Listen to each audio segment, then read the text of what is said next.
Betrayed by husband and stepdaughter, I got revenge, and now they beg for forgiveness.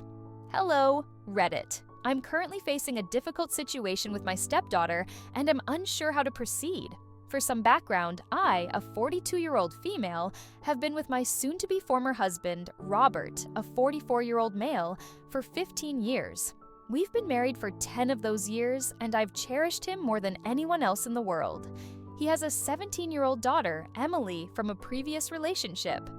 He and Emily's mother were never married. Their relationship was brief, lasting only a few months. She became pregnant and chose to keep the child, but they separated a few weeks before she discovered her pregnancy. They maintained a friendly relationship for the sake of co-parenting without romantic involvement. Tragically, Emily's mother died in a car accident when Emily was 6 months old, leaving Robert to raise his daughter alone. At the start of our relationship, he expressed his desire not only for a wife, but also for a mother figure for Emily. I was eager to take on that role, as I adore children, and she was very young at the time. Emily was 2 years old when I entered her life, and I was fully prepared to embrace her as my own. Our relationship was serious from the start, and after 5 years together, we married. Our marriage had its challenges, but I always believed that Robert's love for me matched my own. I never suspected infidelity, especially since, until a few months ago, we were planning to celebrate our 10th wedding anniversary with an exotic family vacation, which he seemed genuinely enthusiastic about. It's not typical for someone unfaithful to be excited about family trips, so his betrayal was unexpected. About 6 days ago, I found out that he had been cheating on me for the past 7 months with his coworker. I had just been at work, minding my own business, when I received an email from said coworker. It had all the details of their affair, and she had even attached proof of text conversations, phone calls, and pictures of them together at places on days that he had told me he would be away for business trips. Those trips were really just romantic getaways with his affair partner, which I had no idea about. I was in shock when I received that email, and I went home immediately, not knowing what else to do. Nobody was at home at the time because Emily was spending the day with her friend and Robert was at work.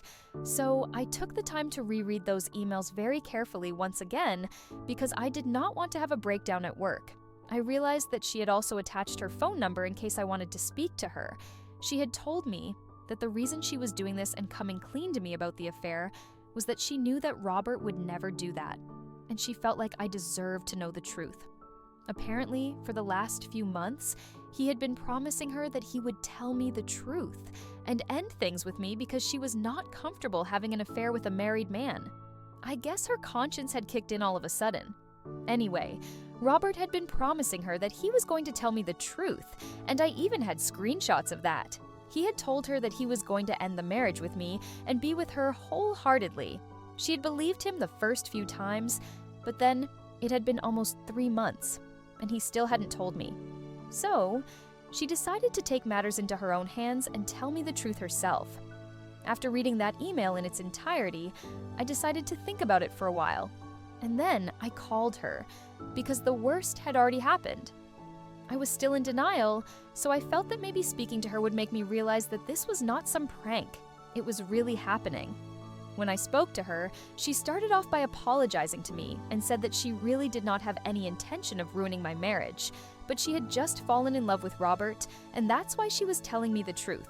She explained how the affair had started, how long it had been going on, and all the promises he had made to her, which were the same promises he had made to me in the initial stages of our relationship. My heart kept breaking more and more with every word she said, and by the end of that conversation, I was convinced that there could be nothing more heartbreaking. But then, she told me that Emily had also known about all of this all along and had been helping him cover up his tracks. That absolutely shattered me, because in my head I had always been Emily's mother, and I had never thought of her as a stepdaughter.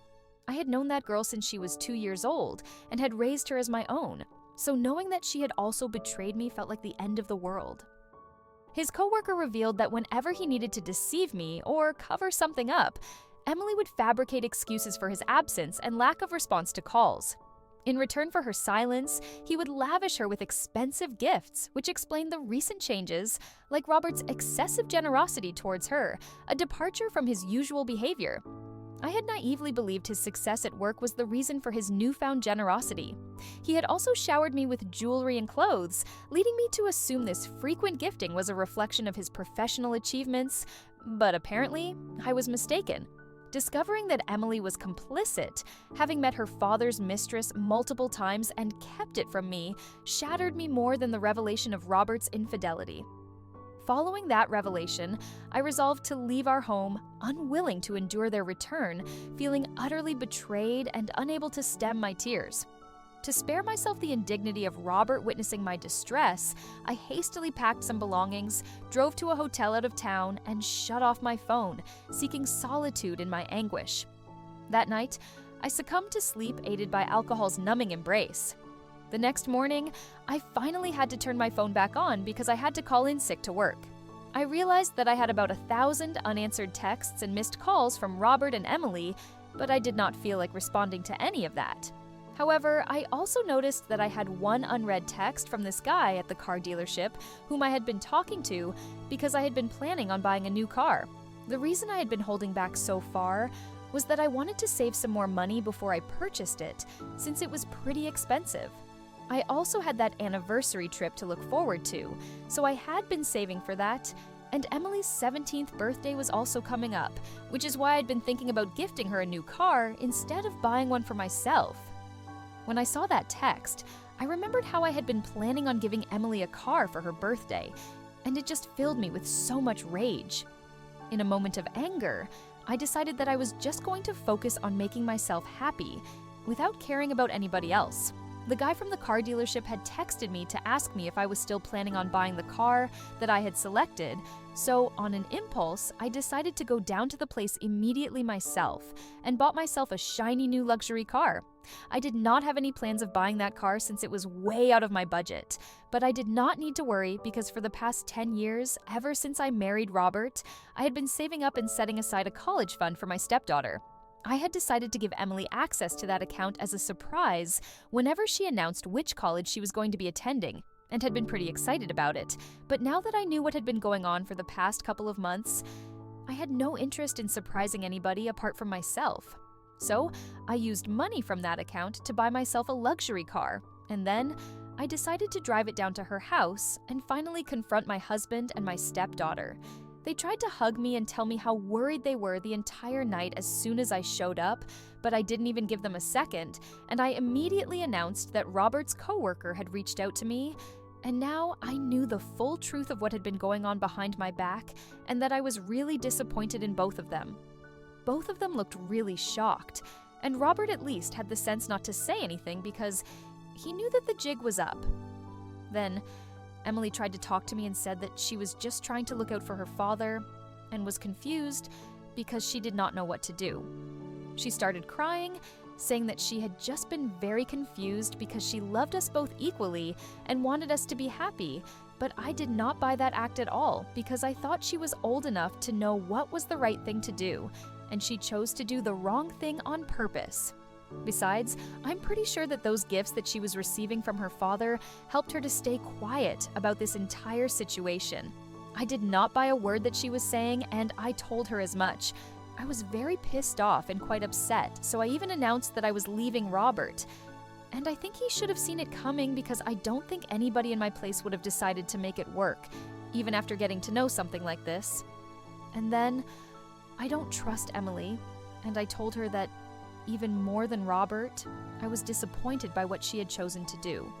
Husbands cheat all the time, and it's not the first or last time that this will happen to a woman, but I had always expected to have my back because even though we were not related by blood, I had never thought of her as my stepdaughter and had loved her, just like my blood, probably even more.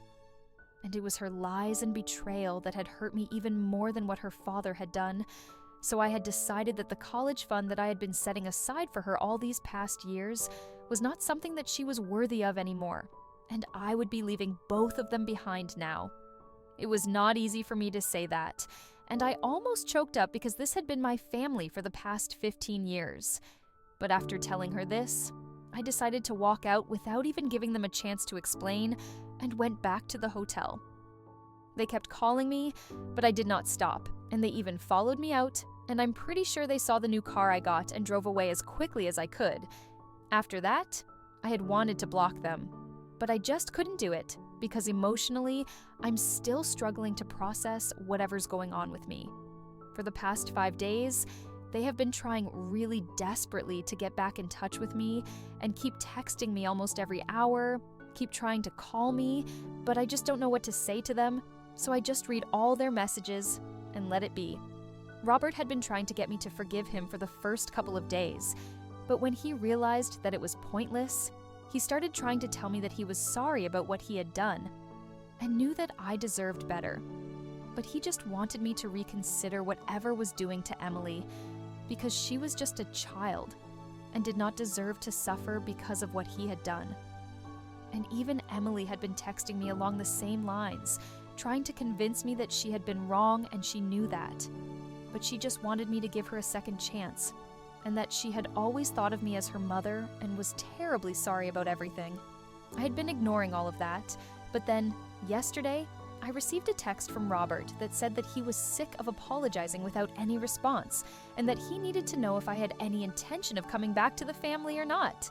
That really pissed me off because it was he who had messed up, and now he had no right to take that tone with me.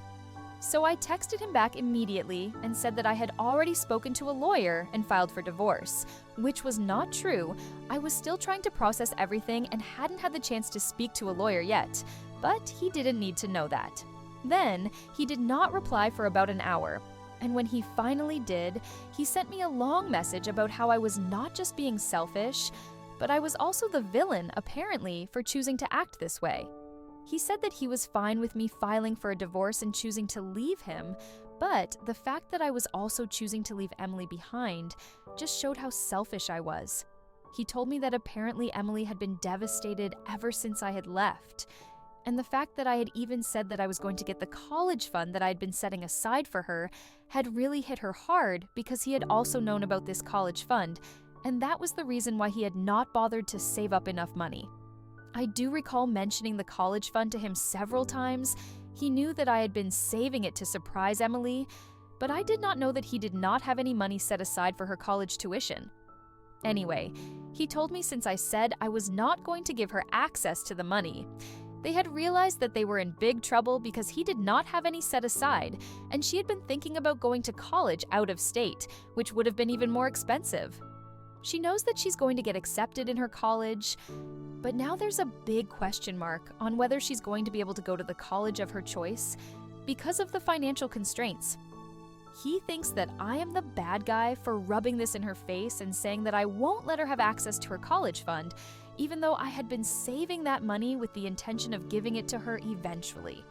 The fact that I'm using this one little mistake against her to be selfish because he had seen my new car just doesn't make any sense to him, and he thinks that I should really reconsider this. Now, I feel very conflicted about what to do the way he's putting it. I don't feel comfortable being the person who snatches things away from kids just to teach them a lesson or to punish them because I've never been that. I don't want to be that parent.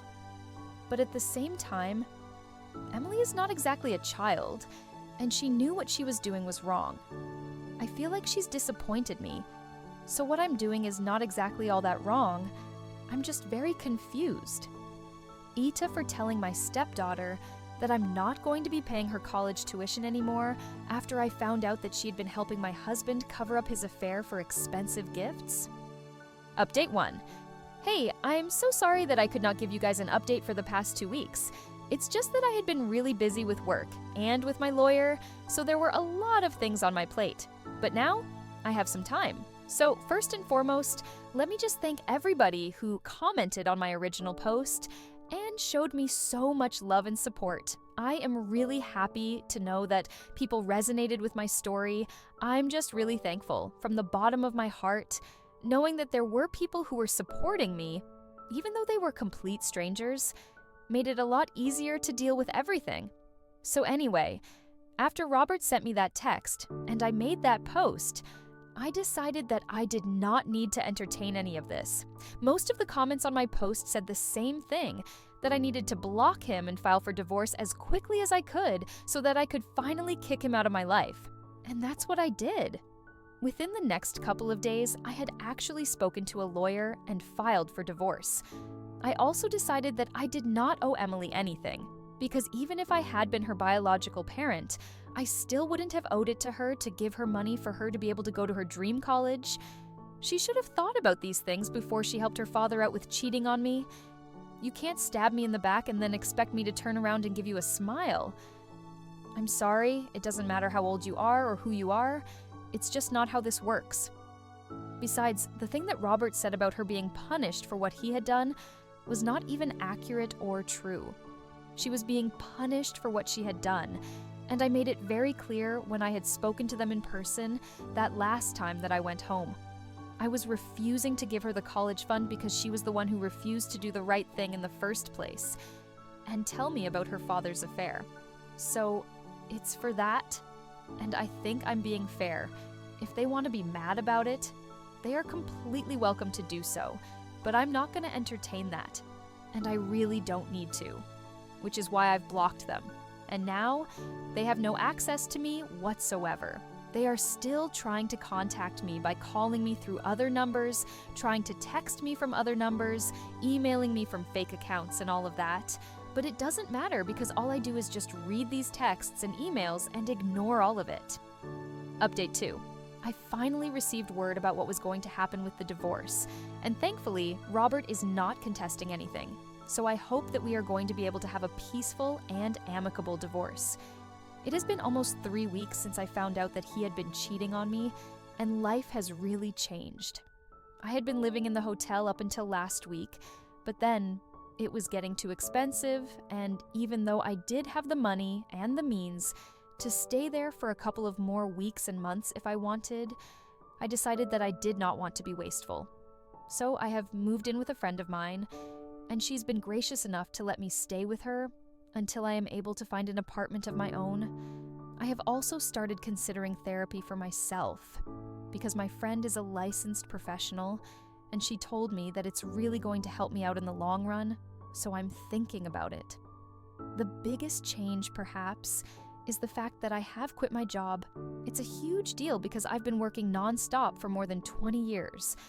I think I started working as soon as I graduated from college, and even before that, I had been working part-time, but I really think I need a break right now. I have enough money to do whatever I want, and saving for all those 10 years is really going to come in handy now because I'm thinking about taking a break for a couple of months, realigning my life, and starting my own business. That had always been the plan, but I had decided to delay it so that I would only start something of my own after Emily had left for college, and I did not really need to worry about money that much.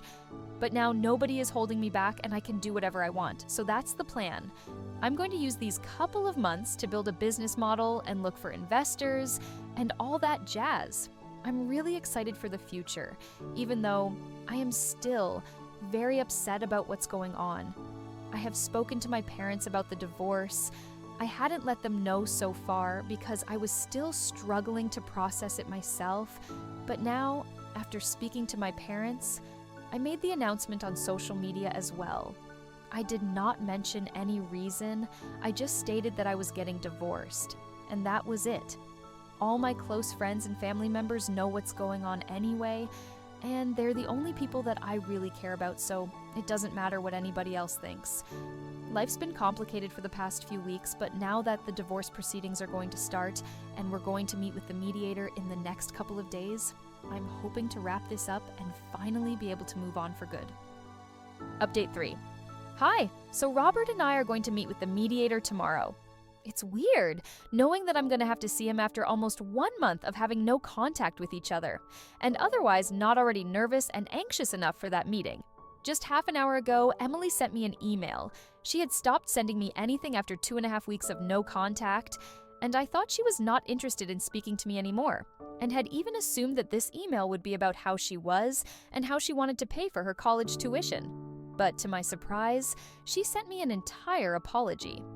And this actually seemed genuine because she hadn't even mentioned anything about the funds or whatever. She had said that she was really genuinely apologetic for what she had done, that she had been selfish, and hadn't even thought about how I would feel when I would finally find out the truth. She knew that she had broken my heart, even more than Robert had, and she didn't know if she would ever be able to make things right with me. But she genuinely meant it when she said that she had always looked up to me as a mother, and she really did love me. She also explained that all those gifts that Robert had been giving her, she knew it was from a manipulator, and she knew that as a fair partner had made it seem like she was doing it out of her own accord, but she still insisted that it was more because she had been manipulated into keeping her mouth shut, rather than her actually wanting to keep secrets from me. I don't know what to believe. Maybe she had actually been manipulated, and that's why she hadn't said anything to me. She insisted that she was confused and didn't know what to do because she knew that her father was doing the wrong thing, and he kept buying her gifts only to buy her silence. But at the same time, it was her father, and she did not want to go against him. However, in doing so, she was betraying me, and she had been feeling very conflicted for the past couple of months. I want to believe her, I really do. But after everything that has happened, I really don't know. I was already feeling very anxious and jittery, and after reading that email, I feel even more weird about everything. I miss her terribly, and I also miss Robert, but I know that I need to learn to be able to live life on my own since I've learned the hard way that I can't just trust people, not even my closest ones. So I guess I'm gonna have to keep up the no contact rule. Update 4. It's been a few months since my last update. The divorce will be finalized in a couple of weeks, and I'll finally be able to move forward. The negotiations were relatively straightforward. The challenging part was having to see him at those meetings. My emotions were a mix of anger, pain, and profound sadness whenever I saw him. Nevertheless, I've managed to get through it, and now it's over. I've found a new apartment and moved in. Living alone for the past few weeks has been pleasant. My friends and family make sure to visit almost every other day to check on me, which I find incredibly sweet. Their company means I seldom feel lonely, but I realize these visits will eventually become less frequent. I'm coming to terms with being single, a process that's still ongoing. I've also begun therapy, and although it will take time to accept and process everything, I'm confident I'll manage. I haven't had any contact with Robert since our last mediation session. It's been tough, yet things are different. In my previous update, I mentioned an email she sent, claiming she was manipulated. At the time, I couldn't trust her. The wounds were too fresh. But last week, I decided to respond to her email. She's continued to send updates about her life, not mentioning the college fund, just sharing her experiences. It felt like a one-way conversation, with her reaching out and me shutting down. Yet each email would break my heart, leaving me in tears because despite the absence of sad content, the emotional weight was overwhelming. I reached out to her, expressing that I really missed her. Although she seemed to misunderstand the college situation, she replied, stating she didn't mind and felt undeserving. She's chosen to attend a local college, abandoning her dream school to avoid burdening her father with student loans, which he wouldn't agree to co-sign. They plan to use the funds they have, and he'll support her as much as possible, but she'll also contribute and work through college, which she seems to accept. We've been exchanging emails, and I've shared my desire to reconnect, but I need time to process recent events. She's understanding and acknowledges the breach of trust, giving me space to heal.